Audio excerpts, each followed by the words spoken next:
Good morning, anglers. Welcome to your weekly Indian Lake fishing report, brought to you by Mike's Bait and Tackle, Route 235, Lakeview, Ohio. This week's report is for the week of June 11th. The current water temperature is estimated at 73 degrees. Respool them reels with some fresh line and sharpen them hooks, because the hot bite is on.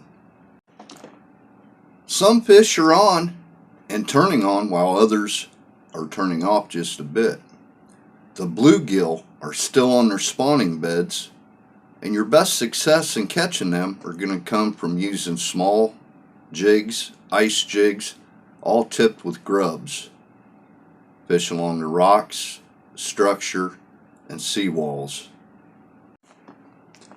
I'd like to thank everybody that headed on down to Mike's Bait and Tackle last weekend and picked up a lot of those hand-tied jigs. When I spoke to him last, he said when he got back from vacation this week, he was wiped out of 185 hand-tied spider-like jigs.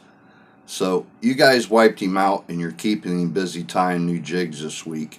So let's see if we can do it again. Head on down to Mike's again and see if you can wipe him out. All right.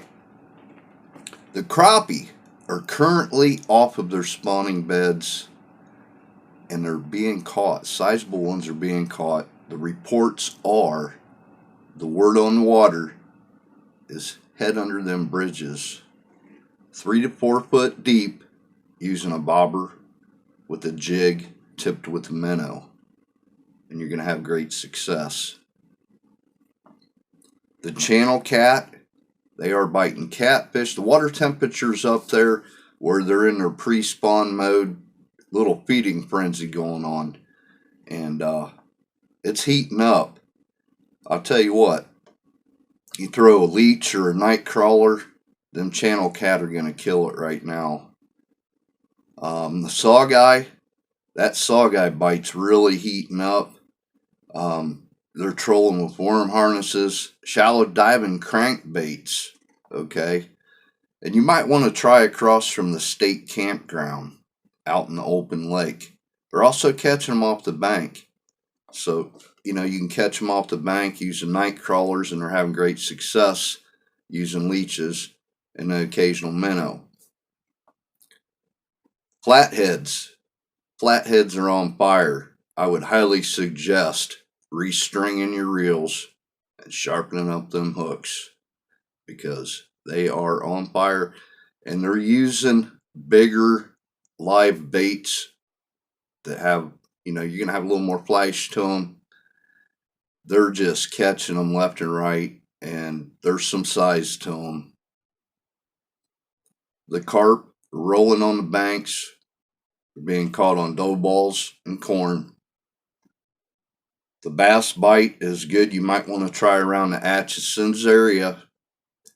They're using live night crawlers on a bobber and artificial worms, crankbaits, and spinner baits thrown towards structure. White bass, they're trolling and catching the heck out of them. And they're also catching them on the southwest bank. You can use night crawler, minnows, leeches. They're just tearing up about whatever you're throwing at them. I would also like to mention a couple things here. Tosh Collins, a big thanks goes out to you again for organizing the trash cleanup last weekend, and also organizing another one for an upcoming date. And I'd like to thank everybody that donated their time going out there and cleaning up. There was also people that donated garbage bags. There was people that donated money, and Tosh has got it set up. If you go find that date, or I can give it to you here in the next report, go out there and clean up, and he's going to enter your name in a raffle there, and somebody's going to win a prize for helping clean up, keeping the lake pretty. Like I said, head on down to Mike's. He's got everything you need down there to make you have a successful day on the lake. Until next week, get out that suntan lotion, get on them cool shirts, and hydrate, because it's going to be a hot weekend. But I tell you what, you're going to catch a lot of fish. And I think this is going to continue for just a little while. Take care and be safe.